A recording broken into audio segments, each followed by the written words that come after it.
नमस्कार दोस्तों, स्वागत है आपका एक बार फिर से आज की बड़ी और ताजा खबरों में। सभी खबरें सेलेक्टेड और काम की कृपया वीडियो को लाइक करें और चैनल को सब्सक्राइब कर लें। तो जानिए आज के ताजा अपडेट्स।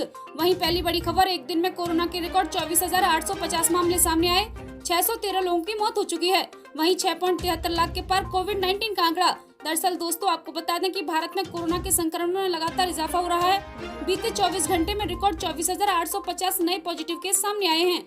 साथ ही 613 मरीजों की इस महामारी के कारण जान चली गई। भारत में कुल मामलों की बात करें तो आंकड़ा 6,73,165 तक पहुंच गया।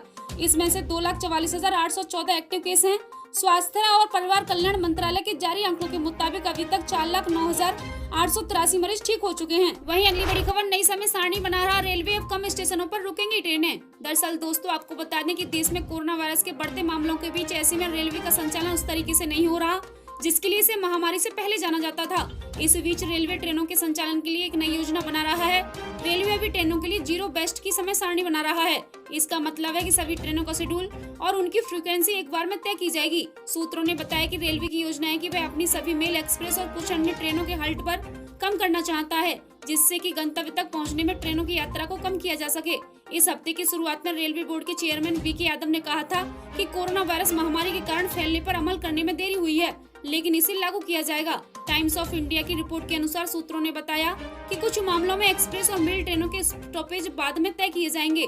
इससे पहले अधिकारी इस बात का आकलन करेंगे कि जिन स्टेशनों को हाल्ट से हटाने की योजना है उनसे कितने यात्री चढ़ते और उतरते हैं। एक अधिकारी ने कहा कि हफ्ते में एक या दो बार ट्रेन चलने पर ट्रेन को रोकना आसान होगा। अतीत में कई हाल्ट्स को राजनीतिक विचार विमर्श के बाद मंजूरी मिलेगी। रेलवे का मानना है कि ट्रेनों को अपने गंतव्य तक पहुंचने से पहले अगर इन स्टॉपेज को कम कर दिया जाए तो ट्रेन यात्रा को समय कम लगेगा। इसमें वे लंबी दूरी तक नॉन स्टॉप दौड़ पाएंगी। रेलवे बोर्ड प्रमुख का कहना है कि निजी कंपनियों द्वारा संचालित की जाने वाली ट्रेनें 151 ट्रेनें भी जारी बेस्ट समय सारणी ट्रेनों का हिस्सा होंगी। वहीं अगली बड़ी खबर, दिल्ली में पेट्रोल डीजल की बढ़ी कीमतों के खिलाफ कांग्रेस ने साइकिल मार्च निकाला, कहा 50 रुपए मुनाफा ले रही सरकारें। दरअसल दोस्तों, आपको बता दें कि दिल्ली प्रदेश कांग्रेस कमेटी के अध्यक्ष अनिल कुमार चौधरी ने पेट्रोल डीजल की कीमतों में वृद्धि के खिलाफ साइकिल मार्च निकाला। चौधरी ने कहा कि पेट्रोल डीजल के रेट 80 रुपए से पार हैं। इस रेट में लगभग 50 रुपए का मुनाफा सरकारें ले रही हैं। अनिल कुमार चौधरी ने कहा कि इसमें 18 रुपए से ज्यादा दिल्ली सरकार और 30 रुपए से ज्यादा भारत सरकार ले रही है। इसके मद्देनजर हम तमाम सांसदों और एमएलए से अपील करने जा रहे हैं और उन्हें पत्र भी सौंपेंगे। आज लोग महंगाई और कोरोना की बीमारी से परेशान हैं, इसलिए हम उनसे आग्रह करेंगे कि वे अपने मुख्यमंत्रियों को समझाएं। बता दें कि पिछले एक महीने में 22 बार पेट्रोल और डीजल के दामों में बढ़ोतरी हुई है। इस दौरान पेट्रोल की कीमत 9.70 रुपए और डीजल की कीमत 11.14 रुपए इजाफा हुई है। वहीं गौरतलब है कि इससे पहले 19 जून को डीजल की कीमतों में खिलाफ कांग्रेस ने देश भर में प्रदर्शन किया था। कई अन्य दलों ने हाल फिलहाल में पेट्रोल और डीजल के बढ़ते दामों पर प्रदर्शन किया। बताया जा रहा है कि इन प्रदर्शन से तेल कंपनी और केंद्र सरकार के ऊपर दबाव बढ़ा है और इसी कारण पिछले कुछ दिनों में पेट्रोल डीजल की कीमत में इजाफा नहीं हुआ। वहीं अगली बड़ी खबर, भारत पर हो सकता है टिड्डी दल का हमला, सरकार ने 6 राज्यों को रखा है अलर्ट पर। दरअसल दोस्तों, आपको बता दें कि पूर्वी अफ्रीका देश सोमालिया से टिड्डियों का दल एक बार फिर भारत पर धावा बोल सकता है। कृषि मंत्रालय ने एक बयान में इस बात की जानकारी दी है। मंत्रालय ने कहा कि उसने टिड्डी दल के खतरे को देखते हुए इससे सबसे ज्यादा प्रभावित होने वाले 6 राज्यों के अधिकारियों को चेतावनी भेजी है और राज्यों को हाई अलर्ट पर रहने को कहा है। दरअसल दोस्तों, आपको बता दें कि टिड्डी सर्कल कार्यालयों द्वारा राजस्थान, मध्य प्रदेश, पंजाब, गुजरात, उत्तर प्रदेश और हरियाणा में टिड्डियों से निपटने के लिए दवा का छिड़काव किया जा रहा है। 3 जुलाई तक की रिपोर्ट के मुताबिक अभी तक फसलों को मामूली नुकसान पहुंचा। वहीं संयुक्त राष्ट्र के खाद्यान्न एवं कृषि संगठन ने कहा कि अफ्रीका से होने वाले टिड्डियों का हमला पिछले 70 सालों से सबसे खतरनाक है। इससे कृषि उत्पादन करने वाले देश में खतरे की आशंका बढ़ गई है। वहीं अगली बड़ी खबर, पार्टी कार्यकर्ताओं से बोले पीएम नरेंद्र मोदी, भाजपा के लिए संगठन चुनाव जीतने की मशीन नहीं। दरअसल दोस्तों, आपको बता दें कि भारतीय जनता पार्टी के लिए सत्ता लोगों की सेवा का माध्यम है। प्रधानमंत्री नरेंद्र मोदी ने सेवा ही संगठन कार्यक्रम में शनिवार को 4 जुलाई को वीडियो कॉन्फ्रेंसिंग के माध्यम से भाजपा कार्यकर्ताओं के साथ बातचीत में यह कहा। वैश्विक महामारी को रोकने के लिए देश में लगे लॉकडाउन के दौरान भाजपा द्वारा किए गए जनहित कार्यों की तारीफ करते हुए उन्होंने कहा कि पार्टी कार्यकर्ताओं के सेवा कार्यक्रमों की इतनी बड़ी व्यापकता, इतनी बड़ी विविधता, इतने बड़े स्केल पर इतने लंबे समय तक सेवा, मुझे लगता है कि ये मानव इतिहास का सबसे बड़ा सेवा यज्ञ है। वहीं पार्टी कार्यकर्ताओं के लिए पीएम नरेंद्र मोदी ने कहा कि अगर दुनिया के किसी भी पश्चिमी देश में ये कार्य होता है तो पूरे विश्व में जय जयकार होती है। इसके साथ ही उन्होंने कोरोना काल में सेवा भाव को मानव इतिहास में बहुत बड़ी घटना बताया। उन्होंने कहा कि कोरोना की लड़ाई में इस सेवा यज्ञ में बहुत बड़ी ताकत दी है। एक राजनीतिक दल के रूप में आपने जो काम किया है उसके लिए आप बधाई के पात्र हैं। आपको बता दें कि एक ऐसे समय में जब दुनिया में सब अपने आप को बचाने में लगे हों, आप सबने अपनी चिंता छोड़कर खुद को गरीबों, जरूरतमंदों की सेवा में समर्पित कर दिया। ये सेवा का बहुत बड़ा उदाहरण है। हम लोगों ने राजनीतिक में सत्ता और सेवा का माध्यम माना। हमने कभी भी सत्ता को अपने लाभ का माध्यम नहीं बनाया। निस्वार्थ सेवा ही हमारा संकल्प रहा है और हमारे संस्कार रहे हैं। वहीं अगली बड़ी खबर, असदुद्दीन ओवैसी बोले कानपुर एनकाउंटर के लिए योगी आदित्यनाथ की ठोक देंगी पॉलिसी जिम्मेदार। दरअसल दोस्तों आपको बता दें कि AIMIM चीफ असदुद्दीन ओवैसी ने कानपुर एनकाउंटर में पुलिस कर्मियों की शहादत के लिए उत्तर प्रदेश के मुख्यमंत्री योगी आदित्यनाथ को ठोक देंगे पॉलिसी को जिम्मेदार ठहराया। उन्होंने कहा कि इस घटना की पूरी जिम्मेदारी CM योगी आदित्यनाथ की है।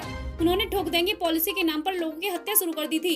उन्होंने कहा कि योगी आदित्यनाथ को अपनी ठोक देंगे पॉलिसी को बदलनी चाहिए। हम बंदूक के बल पर देश या राज्य की सत्ता नहीं चला सकते। आपको देश को संविधान और कानून के बल पर चलाना होगा। वहीं ओवैसी ने कहा कि एक अपराधी जिस पर 60 मामले दर्ज किए गए और जिसकी जमानत पुलिस और सरकार ने रद्द कर दी थी, इसने सभी पुलिस अधिकारियों की हत्या कर दी। इसके बाद उन्होंने कहा कि CM योगी को यह भरोसा दिलाना होगा कि विकास दुबे को गिरफ्तार किया जाना चाहिए, न कि एनकाउंटर के नाम पर उसकी हत्या करनी चाहिए। वहीं अगली बड़ी खबर, दिल्ली NCR में बारिश से सुहाना हुआ मौसम, बिहार मुंबई में जल जमाव। दरअसल दोस्तों आपको बता दें कि कई दिनों से गर्मी और उमस झेल रहे दिल्ली NCR के लोगों को आखिरकार बारिश ने राहत पहुंचाई। शनिवार रात से चल रही हवाओं के बाद NCR में आज तड़के जोरदार बारिश हुई, जिससे तापमान में गिरावट आई है।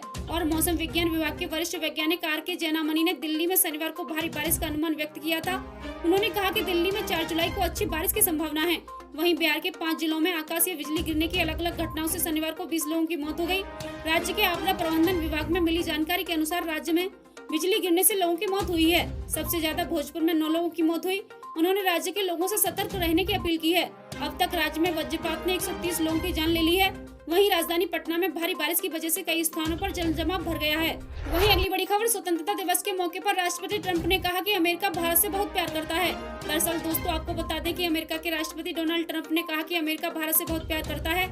साथ ही ट्रंप ने संयुक्त राज्य अमेरिका के 244वें स्वतंत्रता दिवस के अवसर पर प्रधानमंत्री नरेंद्र मोदी को बधाई देने के लिए धन्यवाद दिया। वहीं अगली बड़ी खबर, नियमित वेतन पा रहे अभिभावकों को जमा करनी होगी फीस, नहीं तो ऑनलाइन क्लासेस से कट जाएगा बच्चे का नाम। दरअसल दोस्तों आपको बता दें कि अनलॉक 2 में सभी क्षेत्रों की सेवाओं को सामान्य करने के लिए प्रयास तेज किए जा रहे हैं। उत्तर प्रदेश शासन ने स्कूल फीस को लेकर अहम शासनादेश जारी किए हैं। इस आदेश के बाद गैर सहायता प्राप्त निजी स्कूलों के संगठन में भी अभिभावकों से फीस लेने का निर्णय लिया। एसोसिएशन ने फैसला किया है कि अभिभावक कम से कम 1 महीने के बची फीस जमा करें। नहीं तो एसोसिएशन का कहना है कि 14 जुलाई तक जो अभिभावक फीस नहीं जमा करेंगे तो उनके बच्चों को ऑनलाइन क्लासेस से बाहर रखा जाएगा। वहीं हालांकि शासन का निर्देश है कि अगर कोई अभिभावक फीस देने में सक्षम नहीं है तो उसका नाम न काटा जाए। इसके अलावा निर्देश के तहत भी साफ किया गया कि जो अभिभावक फीस नहीं दे सकते वह स्कूल को शुल्क जमा न किए जाने के कारणों परिस्थितियों का ब्यौरा देते हुए एक लिखित प्रार्थना पत्र देंगे। शनिवार को राज्य सरकार की तरफ से फीस से जुड़े दिशा निर्देश जारी किए गए। आपको बता दें कि लॉकडाउन में सरकार ने फीस के लिए दबाव न डालने के लिए आदेश दिए थे। लॉकडाउन बीतने के बाद भी फीस न आने पर स्कूल एसोसिएशन ने शासन से राहत की गुहार लगाई थी। स्कूलों की समस्या को देखते हुए शासन ने फीस जमा करने के निर्देश दिए हैं। वहीं अगली बड़ी खबर, चीन के साथ तनाव के बीच केंद्र सरकार देगी बम्पर नौकरी, अधिकारियों के भत्ते में 733% तक की बढ़ोतरी। दरअसल आपको बता दें कि चीन सीमा से लद्दाख सहित देश के पूर्वोत्तर सीमा पर राष्ट्रीय राजमार्गों का जाल तेजी से बिछाने के लिए केंद्र सरकार बड़े पैमाने पर भर्ती अभियान शुरू करने जा रही है।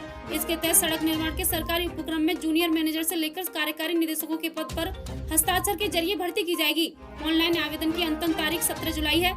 अधिकारियों ने बताया कि manager, deputy manager, assistant manager व जूनियर मैनेजर पद पर बम्पर भर्ती की जाएंगी। आउटसोर्सिंग सीधे ठेके पर भर्ती होने वाले उक्त पदों का वेतन 80,000 रूपए से 45,000 रूपए प्रति माह होगा। इसमें वेतन भत्तों में सालाना 8% की वृद्धि भी शामिल है। वहीं अगली बड़ी खबर, कोरोना काल में मंत्रियों को लाखों की कारें गिफ्ट कर रही महाराष्ट्र सरकार, विपक्ष ने साधा निशाना। दरअसल दोस्तों आपको बता दें कि एक तरफ महाराष्ट्र सरकार के पास सरकारी कर्मचारियों की तनख्वाह देने के लिए पैसे नहीं है, वहीं दूसरी तरफ सरकार मंत्रियों और अफसरों के लिए कारें खरीद रही है। विपक्ष का आरोप है कि सरकार को मंत्रियों को और अफसरों की सुविधा की चिंता है, जनता की कोई फिक्र नहीं है।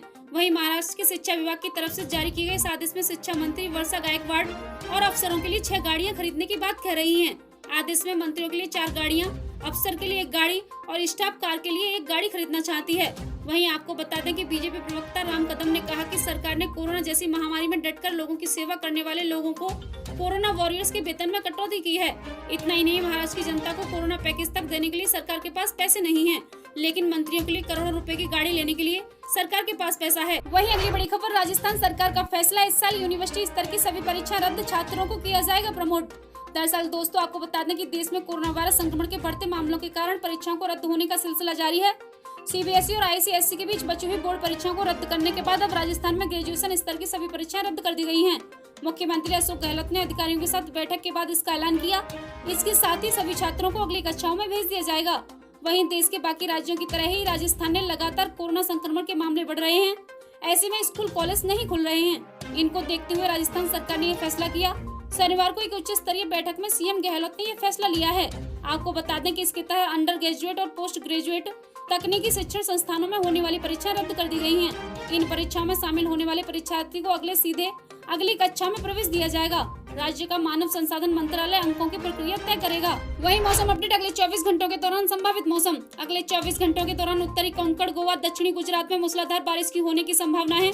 दक्षिणी कोंकण गोवा, तटीय कर्नाटक, उत्तरी केरल में मध्यम बारिश के साथ वर्षा के आसार हैं।